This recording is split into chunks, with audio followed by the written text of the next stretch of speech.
할렐루야. 하나님을 찬양합니다. 오늘 하나님께서 예배드리신 여러분들 너무나 기뻐하시고 또 하나님께서 참 그 눈에 너무나 아름답고 소중한 한 사람 한 사람이라고 생각하시는 거. 그런 마음이 들었어요. 하나님이 참 사랑하시는 교회다. 앞에서 찬양하시는 분들도 그렇고 같이 함께 예배드리시는 분들도 그렇고 하나님 참 사랑하시는 교회구나라는 생각이 많이 듭니다. 제가 그렇게 믿는 것뿐만 아니라 정말 하나님이 그 실리콘밸리 장로교회를 향해서 갖고 계신 놀라운 계획과 은혜가 있을 줄 믿습니다. 아멘. 아멘. 사실 저는 실리콘밸리 장로교회와 장로님께서 설명해 주셨지만 인연이 참 깊습니다. 제가 방문만 벌써 한 대여섯 번은 한 것 같아요. 물론 총각 시절에 산호세 스테이트 유니버시티에서 제가 교환학생으로 한 학기 잠깐 6개월 동안 있었는데요. 제가 지난번 헌신 예배 드릴 때 한 4년 전인가 와서 말씀 전할 때도 설명을 드렸는데 저를 미국에 처음 오는 한국에서 오는 저 총각을 맞이하기 위해서 최명환 목사님, 이광희 목사님, 그때 부목사님에서 남광진 목사님 세 분이 샌프란시스코 공항에서 저를 영접해 주셨습니다. 물론 꽃다발이나 플랜카드는 안 해주셨지만 세 분의 목사님이 한국에서 오는 총각을 맞이하기 위해서 공항에서 기다리셨다. 역사에 없는 아주 위대한 사건이라고 저는 생각을 합니다. 이렇게 세 분의 목사님의 축복을 받으면서 제가 미국 땅에 발을 들였는데요. 그래서 어쩔 수 없이 다른 데 가지 못하고 당시 산호세 남부장로교였죠, 이름이. 저기 밑에 캐피털 쪽에 있었는데 거기서 6개월 동안 같이 함께 교회를 섬기고 그때는 저도 어려서 그냥 시키는 대로 하라면 다 했어요. 성가대도 하고 교사도 하고 이것저것 다 하면서 재밌게 열심히 신앙생활 하다가 돌아갔던 기억이 납니다. 하나님께서 저를 너무나 사랑하셔서 이렇게 미국의 시작을 정말 훌륭하신 존경하는 목사님들과 또 그때 총각 때 있었으니까 제가 얼마나 많은 사랑을 받았겠어요. 우리 여기 정동래 목사님도 계시지만 기억도 안 나실 거예요. 제가 음식을 진짜 많이 받아 먹었어요. 기억 못 하실 거예요, 아마. 저한테 총각이 열심히 봉사한다고 그때 성가대 지휘하셨는데 제가 성가대에 있으니까 예뻐 보였겠죠. 제가 노래도 좀 잘하거든요. 그래서 그러니까 음식도 많이 싸주시고 밥솥도 밀려주시고 하여튼 제가 그렇게 사랑을 많이 받으면서 지냈던 교회. 어떻게 보면 저의 미국의 홈처치죠. 실리콘밸리 장로교회는 제 미국의 홈처치입니다. 고향 같은 곳. 그리고 올 때마다 우리 이광희 목사님이 얼마나 저를 그냥 너무나 사랑해 주시고 저는 평상시 연락도 한 번도 안 하는데 마치 어제 만난 것처럼 반갑게 맞이해 주시고 하면서 너무나 사랑해 주시고 예뻐해 주시고 하면서 올 때마다 내 집 같고 고향 같은 그런 느낌을 가졌던 교회, 늘 마음의 빚진 자의 심정으로 감사한 마음을 가지고 있었는데 오늘 이렇게 하나님의 말씀을 다시 전할 수 있는 기회를 갖게 돼서 너무나 감사하고 그 감사한 마음을 또 갚고 표현하는 의미로 주님의 말씀을 같이 함께 나눠보고 싶습니다. 오늘 성령님께서 역사하셔서 전하는 저나 듣는 여러분이나 하나님의 은혜가 가득 경험되는 놀라운 축복의 시간이 될 수 있기를 주의 이름으로 축원합니다. 기도하시겠습니다. 교회의 주인이신 하나님 아버지, 주님, 오늘도 지금 이 자리에 우리와 함께하고 계시는 성령님을 믿습니다. 당신께서 말씀하시고 당신께서 듣게 하지 않으시면 저희는 주님의 말씀을 듣고 받아들일 수가 없음을 고백합니다. 성령님 이 시간 임재하여 주시고 우리가 그 주님의 말씀 앞에 감격하게 하시고 겸손하게 하셔서 아멘으로 받고 순종하게 하시고 주님 그 말씀대로 능력 있게 살아가는 참된 그리스도인 될 수 있도록 인도하여 주시옵소서. 교회의 머리 되신 예수 그리스도의 이름으로 기도드리옵나이다. 아멘. 오늘 말씀의 제목은 같이 한번 따라해 보겠습니다. 예수님의 능력은 지금도 내게도 필요합니다. 아멘이십니까? 아멘. 여러분, 여러분이 생각하는 교회는 어떤 곳입니까? 교회의 아마 존재의 목적, 이유 생각해 봤을 때 교회는 어떤 곳이라고 생각하십니까? 제가 27년 전 그때 산호세 남부장로교회 생각했을 때 이 교회는 배구를 엄청 잘했던 교회로 기억납니다. 딴 건 잘 기억이 안 나요. 제가 여름에 왔거든요. 8월 달에 왔는데 매주 예배드리고 교회에서 사역 마치면 집에를 안 가요. 그리고 파크에 가가지고 배구를 그렇게 하고 끝나고 나면 LA 갈비를 구워 먹고, 총각인 저한테는 복음과 같은 그런 시간이었고 아주 그런 경험, 뭐 한 끼 밥 먹을 수 있고 재밌게 놀다 가니까 얼마나 좋았겠습니까? 그렇게 배구 잘했던 교회, 그런 생각이 납니다. 같이 함께 교제하고 성도의 교제, 펠로우십을 나누는 것 중요합니다. 그러나 교회의 본질은 아니죠. 그것이 교회가 교회되게 하지는 않습니다. 요즘 젊은 사람들은 교회를 마치 백화점의 그 커스터머 서비스 센터 같은 그러한 생각을 하고 있는 것 같습니다. 자기의 그러한 요청사항이 그런 교회에서 들어줘야 된다고 생각합니다. 그래서 그 요구가 잘 들어지고 해결이 되면 교회에 나가줍니다. 교회에 나가줘요. 그러다가 자기가 요구하는 대로, 자기가 원하는 대로 교회가 움직이지 않으면 어떻게 합니까? 옆에 백화점으로 이사 갑니다. 네. 그래서 종종 듣는 말이 나 교회 옮겼어. 이런 말을 참 많이 합니다. 교회 옮겼어. 주님이 통탄하실 일입니다.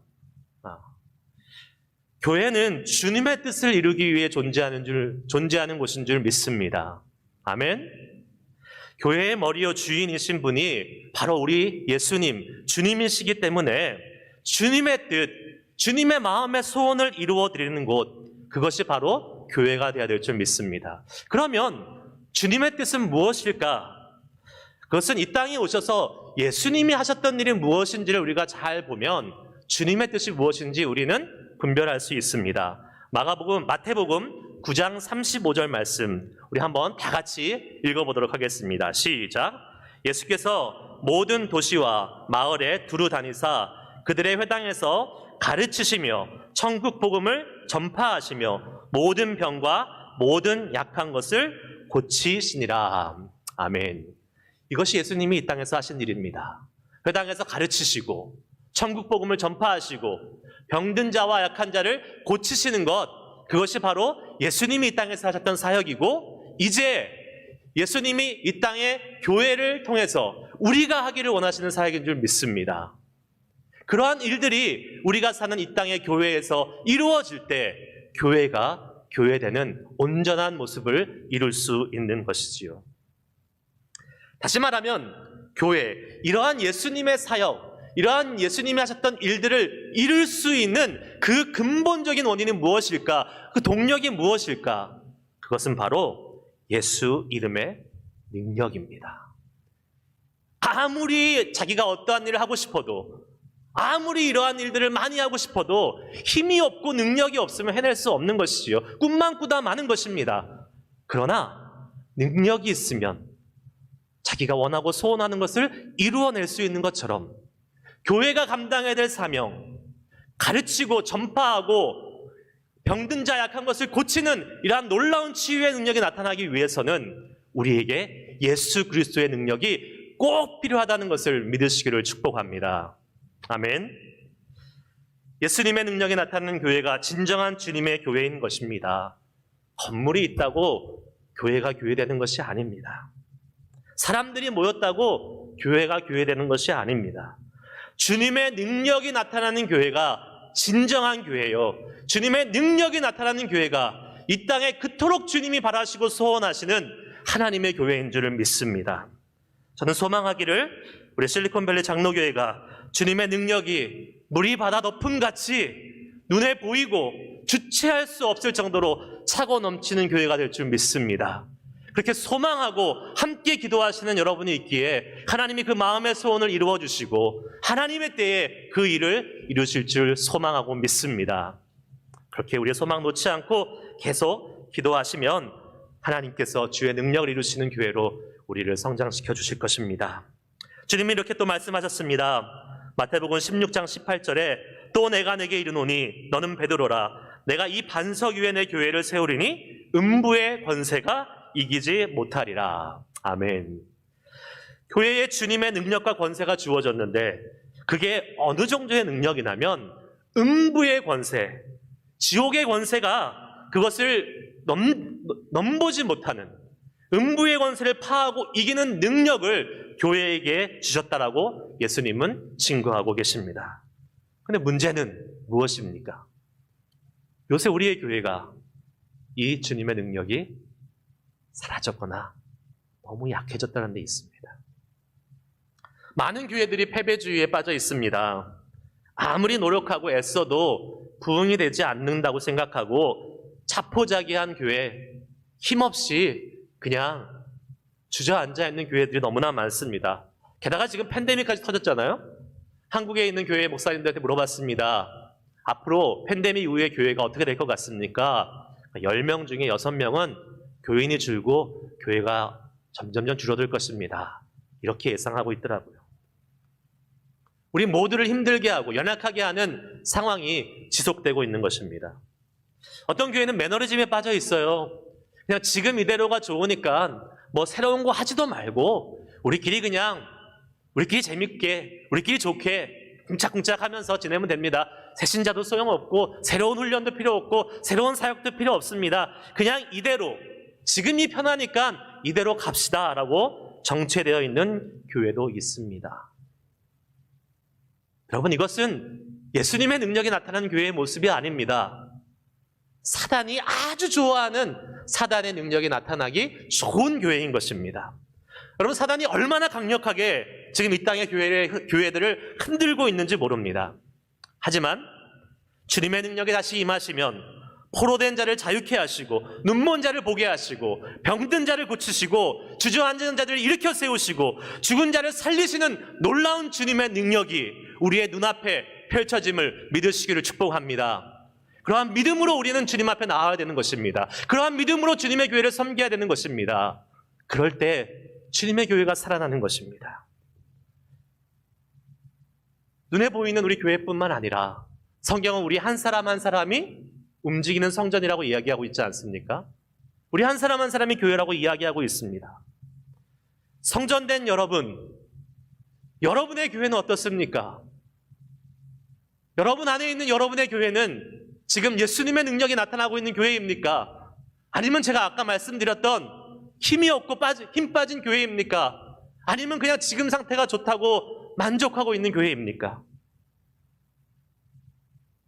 그냥 구원받은 것으로 만족하고 어느 정도 봉사하고 다른 교우들과 문제없이 나이스하게 지내면서 그냥 그대로 지내면 되는 것입니까? 아닙니다. 하나님이 원하시는 모습은 그것이 아닙니다. 저와 여러분 안에 그리고 저와 여러분의 삶을 통해서 예수님의 능력이 나타나기를 원하시는 것이 우리의 주님의 간절한 소망이심을 믿으실 수 있길 주의 이름으로 축복합니다.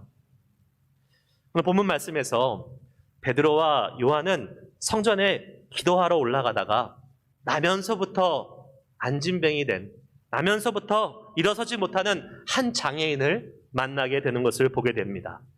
당시 장애를 가진 사람은 율법에 의해서 부정하다고 규정된 사람이었어요. 그래서 장애인들은 성전에 들어가지 못했습니다. 그래서 오늘 어디에 있습니까? 성전 미문 앞에 앉아 있습니다. 성전 근처로 가지도 못하고 있는 것입니다. 하나님과 단절된 사람이에요. 하나님과 교제하고 싶어도 교제할 수 없는 사람입니다.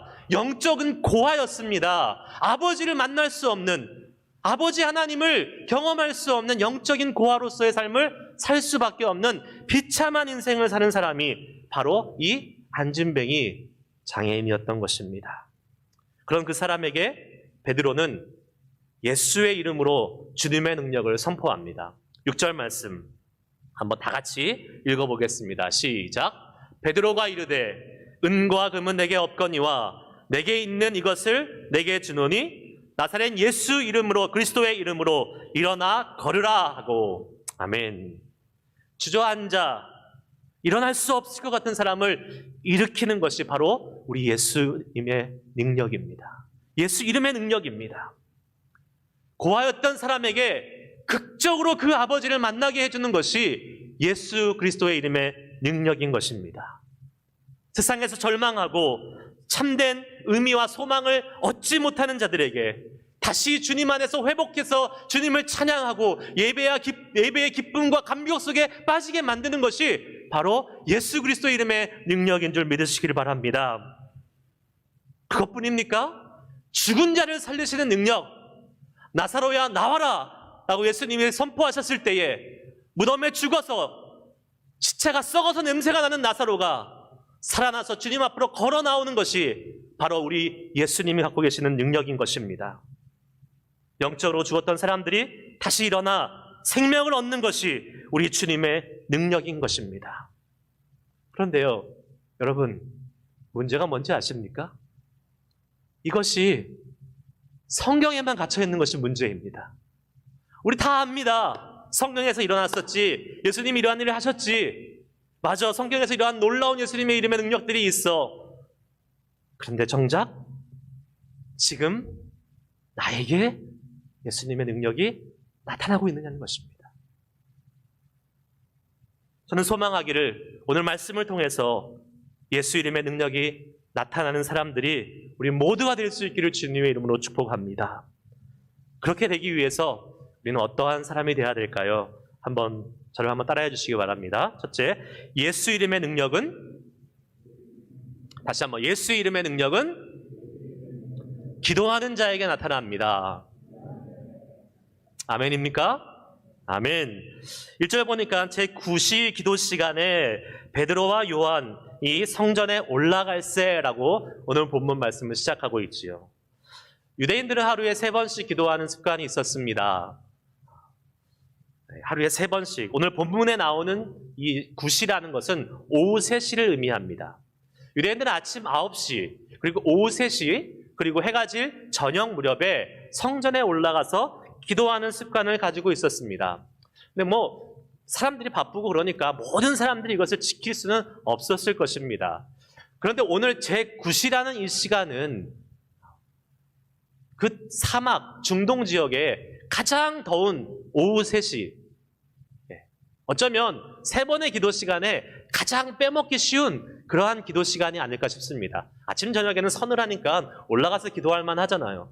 그런데 땡볕이 내려지는 그곳에 그 사막의 길을 올라서 성전까지 가서 기도해야 되는 것 쉬운 일은 아니었을 것입니다.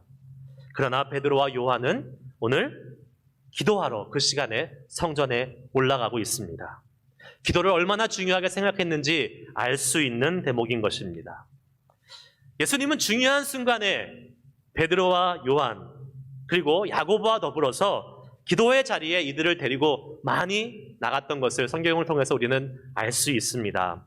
그 예로 누가복음 9장에 변화산 사건이 나옵니다. 변화산에 예수님께서 이 세 제자를 데리고 올라가서 기도하실 때에 예수님의 용모가 변하고 그 옷에서 광채가 나는 그 놀라운 예수님의 능력을 경험하고 나서 베드로가 뭐라고 고백합니까? 주님, 여기가 천국인 것 같습니다. 너무 좋습니다. 그러니 여기에 초막을 짓고 여기서 삽시다. 내려가지 말고 이 아름답게 변하신 영광스러운 예수님의 능력을 보면서 평생 살고 싶습니다. 이렇게 얘기하고 있어요. 근데 예수님은 너희가 있을 곳이 여기가 아니다 라고 말씀하시면서 내려가지요. 기도의 자리에 함께 있었더니 예수님의 그 아름답게 변화되는 그 놀라운 주의 능력과 영광을 경험할 수 있었던 것입니다. 기도하는 사람은, 기도의 자리에 있는 사람은 예수님의 능력을 경험하게 됩니다. 믿으십니까? 아멘? 제 말이 아니라 우리 주님의 말씀입니다. 요한복음 16장 24절 말씀에 이렇게 말씀하고 있습니다. 지금까지 너희가 내 이름으로 아무것도 구하지 아니하였으나 구하라 그리하면 받으리니 너희 기쁨이 충만하리라. 아멘. 저는 하나님께서 정말 우리 실리콘밸리 장로교회를 포함해 이 땅의 모든 교회들이 예수의 이름으로 기도할 때에 그 주님의 놀라운 능력이 나타나는 교회 되기를 간절히 소망하고 계시다고 믿습니다. 여러분, 다 북가주의에 살고 계시잖아요. 지금 세상 말로 일명 북가주의에서 가장 핫한 교회가 어디입니까? 제일 잘 나가는 교회가 어디입니까? 어딘 것 같으세요? 새누리교회입니다. 새누리교회. 여러분 아마 소문 들으셔서 아실 겁니다. 마운틴뷰에 있는 교회입니다. 사람들이 막 몰려온대요. 물론 뭐 말도 많습니다. 뭐 이 교회에서 저 교회를 이렇게 옮겨가는 사람들도 많고 뭐 소문도 많고 그렇습니다. 팬데믹 가운데 제가 이제 거기 부목사였잖아요. 그러니까 잘 알아요. 거기 지금 계시는 목사님들도 다 계속 연락하고 있고 지금도 한 주에 10가정씩 방문자들이 온대요. 그리고 대부분 많이 등록한다고 합니다. 분명히 이유가 있을 것입니다. 그러면서 저는 한번 생각해 봤어요. 하나님이 왜 그 교회에게 이러한 팬데믹 가운데도 그러한 어떤 부흥의 역사를 보여주실까? 그러면서 제가 그 교회에 있었을 때를 한번 생각해 봤습니다. 제가 4년 반 동안 그 교회에서 부목사로 사역했었거든요. 제가 2014년에 여름에 그 교회에 부임하게 됩니다. 부목사로. 그리고 인사하고 소개하고 첫 사역을 시작하는 첫 주일이었습니다. 그런데 그날 급한 기도 제목이 올라왔어요.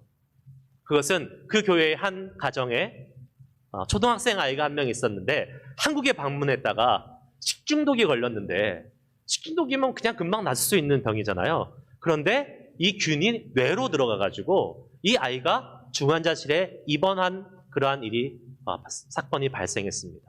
그리고 의식이 없는 거예요. 뇌로 들어가서 이제 죽음을 앞둔 아주 긴박한 상황 속에서 기도 부탁이 올라온 거예요. 당시 교회 홈페이지에 이러한 글이 올라왔었습니다. 제가 한번 그대로 읽어드릴게요.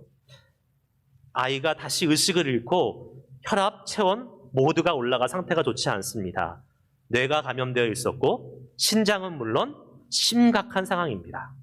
투석기와 연결된 중앙혈관 중 하나를 사용할 수 없게 되어 지금은 투석도 중단한 상황이고 새벽이라 근무 시간이 다 지나서 내일이나 돼서 병원 관계자가 출근하면 다시 혈관을 찾아야 합니다.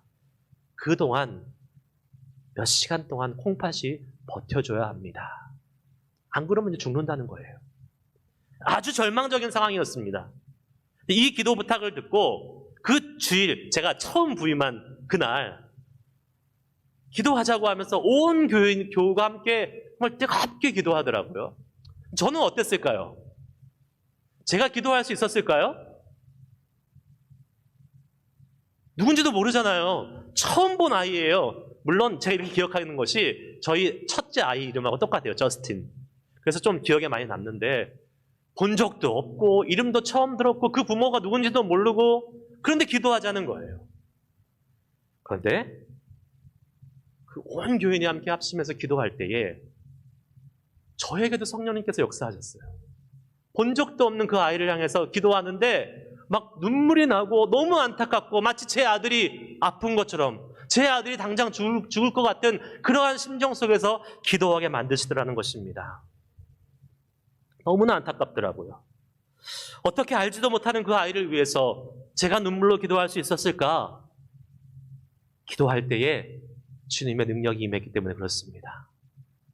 아버지의 마음, 하나님의 마음을 알게 해주셨기 때문에 그렇습니다. 제가 감수성이 풍부해서 제가 믿음이 좋아서가 아니라 하나님 아버지의 마음을 부어주셨기 때문에 그 하나님의 능력이 임하셨기 때문에 전혀 알지도 못하는 그 아이를 향해서 눈물로 기도할 수 있었던 것이지요. 그 시간 저는 처음 이름 들어본 그 아이를 위해서 단지 기도했지만 하나님은 저에게 은혜를 주시고 하나님 아버지의 마음을 알게 하시고 안타까워 여기시는 그리고 그 불쌍한 영혼을 바라볼 수 있는 그러한 마음을 저에게 경험케 하시는 놀라운 은혜를 허락해 주셨던 것입니다. 그 주일 이후에 온 교회에 계속 기도의 운동이 벌어졌습니다. 그 아이 하나로 인해서, 그 아이를 살리기 위해서. 그리고 몇 개월 동안 한국에서는 계속 소식이 들려왔습니다. 요새는 뭐 편지만 오는 것이 아니라 사진도 오고 영상도 오고 막 그렇잖아요. 그러니까 막 매주 업데이트가 돼서 올라와요. 사진.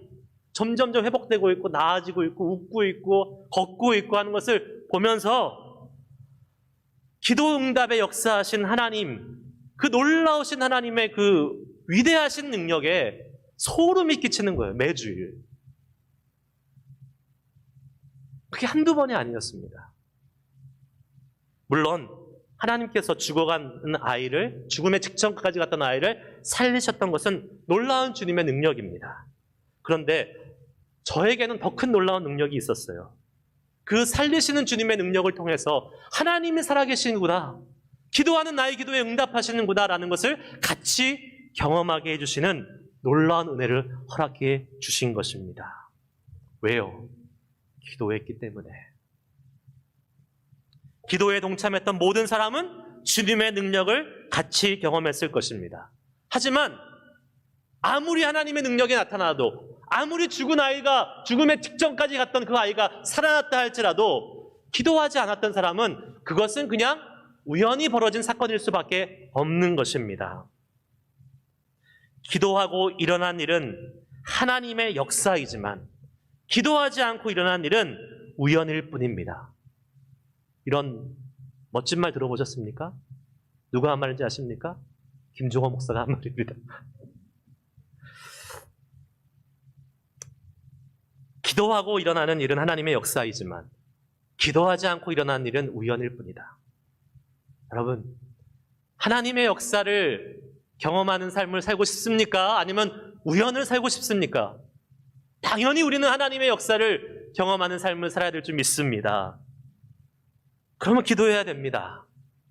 선택은 우리의 몫입니다. 기도하는 삶이 되어서 예수 그리스도의 능력이 우리의 삶을 통해서 정말로 주체할 수 없이 경험될 수 있는 놀라운 간증이 많은 그러한 은혜가 넘치는 삶이 되시기를 주의 이름으로 축복합니다. 두 번째, 한번 따라해 보시길 바랍니다. 예수 이름의 능력은 선포하는 자에게 나타납니다. 5절 말씀 보니까 그가 그들에게 무엇을 얻을까 하여 바라보거늘이라고 합니다. 지금 앉아있는 이 장애인이 베드로와 요한이 무엇을 줄까, 아마 동전 한 푼 던져주기를 바라는 마음으로 애처로운 눈빛을 보내고 있었겠지요. 그런데 지금 안타깝게도 베드로와 요한은 한 푼의 돈도 없습니다. 아무것도 줄 게 없어 보입니다. 비록 가진 것이 없고 줄 것이 없어 보이는 상황이었지만 그들에게는 포기하지 않고 그들에게 나눠질 단 한 가지가 있었는데 그것이 바로 무엇이냐? 나사렛 예수 그리스도의 이름입니다. 그래서 이렇게 이야기합니다. 6절, 우리 아까 읽었지만 내게 없거니, 은과 금은 내게 없거니와 내게 있는 것으로 내게 주노니 곧 나사렛 예수 그리스도의 이름으로 일어나 걸으라. 이렇게 예수의 이름을 선포했더니 무슨 일이 벌어집니까? 7절, 8절, 오른손을 잡아서 일으키니 발과 발목이 곧 힘을 얻고 뛰어서서 걸으며 그들과 함께 성전으로 들어가면서 걷기도 하고 뛰기도 하며 하나님을 찬송하니. 아멘.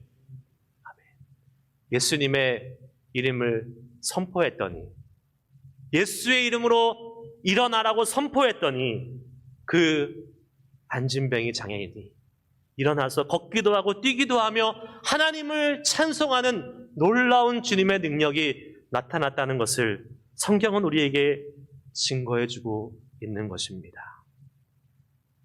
세상적으로 아무것도 없다고 해서, 인간적으로 내가 가진 것이 없다고 해서 그냥 베드로와 요한이 지나갔다면 어땠을까요? 성전 문 앞에 앉아있던 이 장애인은 계속해서 그냥 그 삶을 면치 못하고 말았을 것입니다.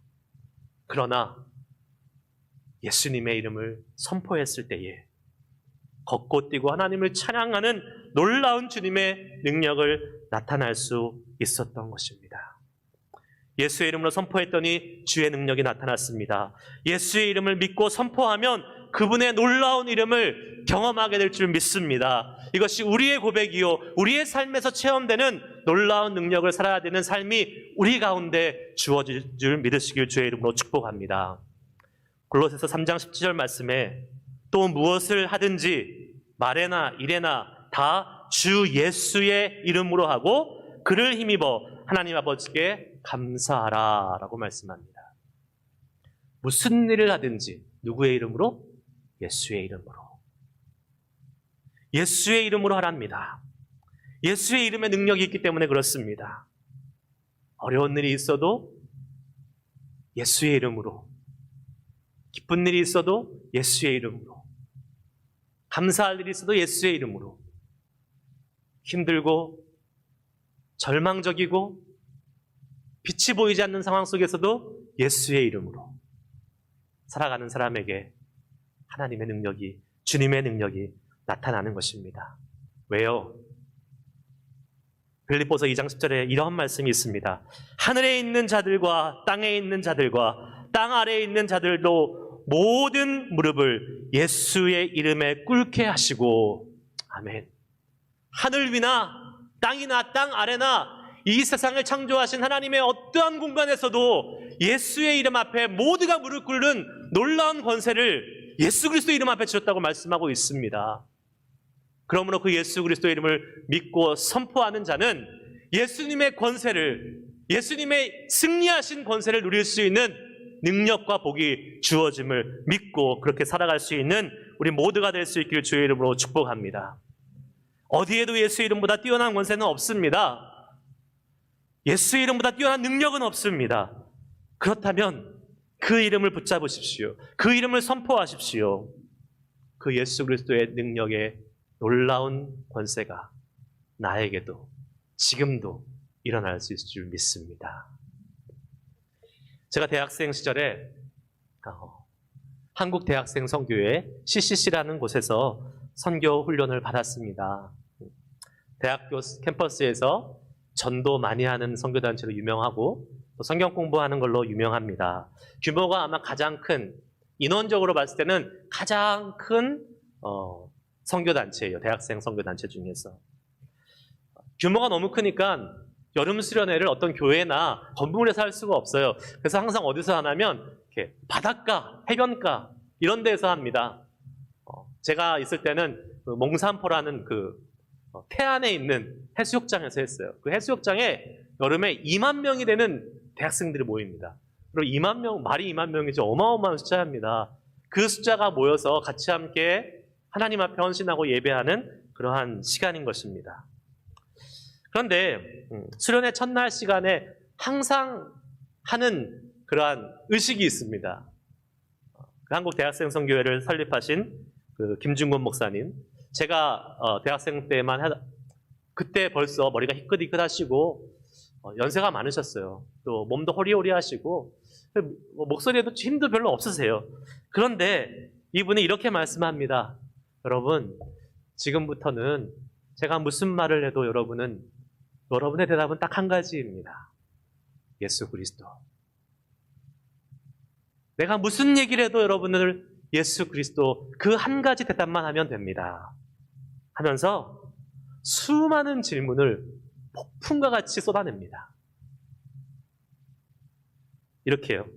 여러분 지금 이 자리에 누구 때문에 와 있습니까? 그러면 그 2만 명이 한꺼번에 예수 그리스도라고 외칩니다. 여러분 우리 인생의 주인은 누구십니까? 예수 그리스도. 여러분의 배우자는 누가 만들어주십니까? 결혼에 관심사가 있습니까? 예수 그리스도. 여러분 다니는 대학의 주인은 누구십니까? 예수 그리스도. 우리의 죄를 해결하실 분은 누구십니까? 예수 그리스도. 우리에게 영원한 생명을 주시는 분은 누구십니까? 예수 그리스도. 그렇게 예수 그리스도를 막 외치는 거예요. 거기에 믿지 않는 친구들도 많이 오거든요. 전도하려고 데려오는 거예요. 놀러 왔다가 예수 예자도 모르는 친구들이 왔다가 그 예수 그리스도를 그냥 분위기에 휩쓸려서 따라하다가 예수님이 그 안으로 싹 들어와 버리시는 거예요. 그래가지고 막 처음에는 도망 다니고 얘가 여기 왜 데리고 왔냐고 막 욕하던 친구들이 그 예수 그리스도의 이름을 선포할 때 예수님을 영접하는 놀라운 은혜들이 있습니다. 예수님을 이미 영접한 사람들, 하나님을 향해서 헌신하는 놀라운 은혜들이 벌어집니다. 젊었을 때 놀기 얼마나 다 놀고 싶잖아요. 미팅도 하고 싶고 얼마나 그 젊음을 즐기고 싶어요. 그런데 그 친구들이 대학교 그 캠퍼스 사역을 위해서 헌신하고 정말 애쓰면서 주님의 나라를 위해서 일하는 모습을 보면서 예수 그리스도의 능력이 여기 있구나. 저도 그곳에서 예수 그리스도를 외쳤던 사람 중에 한 명입니다. 당시 그 목사님께서, 김중근 목사님께서 어떠한 설교를 하셨는지 설교 내용을 하나도 기억 안 나요. 그러나 단 한 가지 확실한 사실, 예수 그리스도를 저도 외쳤다라는 사실, 그리고 지금 25년 정도 지난 이 시간 우리의 인생의 주인은 누구십니까? 라고 물었을 때에 예수 그리스도라고 고백했던 제가 이 자리에서 그 예수 그리스도를 증거하고 있다는 사실.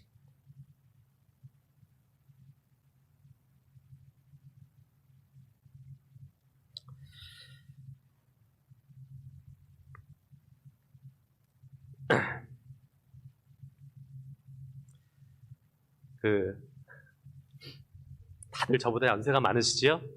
네. 저희 교회는 제가 제일 연세래요. 제가 제일 나이가 많아요, 제가. 다 저보다 어려요. 그래서 이런 말을 참 하기가 쉬웠는데, 여기서는 하기가 좀 망설여집니다. 저도 이제 나이가 들어가니까, 갱년기가 되고, 여성 호르몬이 많이 나와서 눈물이 많이 나와요, 요새. 아이고, 참. 우리의 모든 인생의 질문의 해답은 바로 예수 그리스도이십니다. 왜요? 그 예수 그리스도의 이름에 능력이 있기 때문에 그렇습니다. 매일 매 순간 예수 그리스도의 이름을 선포해 보십시오. 그러면 주님의 능력이 나타날 것입니다. 하루를 시작하면서 여러분을 짓누르고 있는 그러한 문제, 염려, 근심, 걱정, 그것 앞에서 예수님, 주님과 함께라면 힘들지만 나 오늘 승리할 수 있을 것 같습니다. 주님 저와 함께해 주십시오. 라고 선포해 보십시오. 악한 영이 공격하고 나를 무너뜨리려고 한 사단의 공격 속에서 내가 예수 그리스도 이름으로 명하노니 악한 사단아 내게서 물러가라 라고 선포하면 나 때문에 물러가는 것이 아니라 예수 그리스도의 이름의 능력 앞에 그 사단이 물러가는 것입니다. 인생의 고난의 터널을 지날 때에 빛이 보이지 않는 상황 속에서 어떤 사람은 그것이 질병으로, 어떤 사람은 그것이 재정적인 문제로, 어떤 사람은 그것이 관계의 문제로 다양한 모습으로 우리를 찾아오지만 그때 예수님 나를 좀 도와주세요. 내가 너무 힘들어요. 그러나 내가 예수님의 이름으로 일어서서 힘을 주실 주님을 믿습니다 라고 그 예수님의 이름을 붙잡고 선포할 때에 예수님의 그 놀라운 능력이 우리 가운데 임하는 것입니다. 이렇게 순간순간 예수님의 이름을 선포할 때에 주님의 능력을 경험하는 우리가 될 수 있을 줄 믿습니다. 말씀을 마치려고 합니다. 예수님의 능력이 없으면 살 수 없는 시대를 우리가 살고 있습니다. 살아도 사는 것 같지 않은 시대입니다. 우리가 사는 시대가 너무나 악해져 있고 영적인 공격이 너무나 심해요. 예수 믿는다는 것이 오히려 조롱거리가 되고 예수 믿는다는 것이 다른 사람들의 비웃음이 되는 그러한 세상을 우리가 지금 살고 있습니다. 팬데믹으로 신앙생활이 힘들고 힘이 빠지고 우리가 살고 있는 이 국가주 정말 지식과 돈과 명예와 모든 것이 그냥 꽉 차 있는 죄가 관영한 지역, 이 지역에서 우리가 그나마 버티고 살아갈 수 있으려면 예수님의 능력이 있어야 되는 것입니다. 그러나 주님은 우리가 그냥 버티기를 원하지 않으십니다. 버티는 그리스도인 하나님은 원치 않으세요. 버티는 것이 아니라 나아가서 주님의 능력을 바라고 일어나 빛을 발하면서 주님의 놀라운 능력을 세상에 간증하며 나타낼 수 있는 그러한 복음을 전하는 사람으로서 살기를 소망하시는 것을 믿으시길 바랍니다. 그리고 그러한 사람이 저와 여러분이 되어야 될 줄 믿습니다. 아멘. 예수님의 능력이 나타나지 않으면 아무 소망이 없습니다. 예수님의 능력이 있는 교회가 되어야지 소망이 있는 것입니다. 우리 같이 모이는 실리콘밸리 장로교회 공동체로서의 교회, 그리고 우리 한 사람 한 사람의 개인으로서의, 나 자신으로서의 교회, 우리 모두가 다 예수님의 능력이 나타나기 위해서 기도하는 교회가 되십시오. 예수님의 이름을 선포하는 교회가 되십시오. 그러면 우리 주님의 능력이 우리 개인의 삶을 통해, 또 우리 함께 모여서 예배하는 이 아름다운 공동체를 통해 놀랍고 위대하게, 내가 상상하지도 못할 그 하나님의 위대하신 계획이 우리 가운데 펼쳐지는 것을 믿음으로 우리는 바라보며 고백하며 나아갈 수 있는 복이 우리 가운데 임할 줄 믿습니다. 그 예수님의 능력은 지금도 내게도 필요한 것입니다. 우리 시간 찬양으로 예배를 이제 마무리하려고 합니다. 예수의 이름으로 나는 일어서리라, 주가 주신 능력으로 일어서리라. 찬양팀도 같이 함께 나오셔서 같이 함께 찬양하실 때에 정말 오늘 말씀을 기억하시면서 내가 예수의 이름의 능력을 사모합니다. 예수 그리스도의 이름의 능력이 내 삶을 변화시키시고 새롭게 하실 것입니다. 예수 그리스도의 이름의 능력이 나의 질병을 고치고 나의 문제를 해결하고 우리 교회를 살리실 줄 믿습니다 라고 소망하면서 같이 함께 찬양하면서 우리의 믿음의 고백을 드리고 같이 함께 뜨겁게 주의 능력이 우리 교회 가운데 임하길 소망하고 내 안에 임하길 소망하면서 같이 찬양하고 기도하시겠습니다.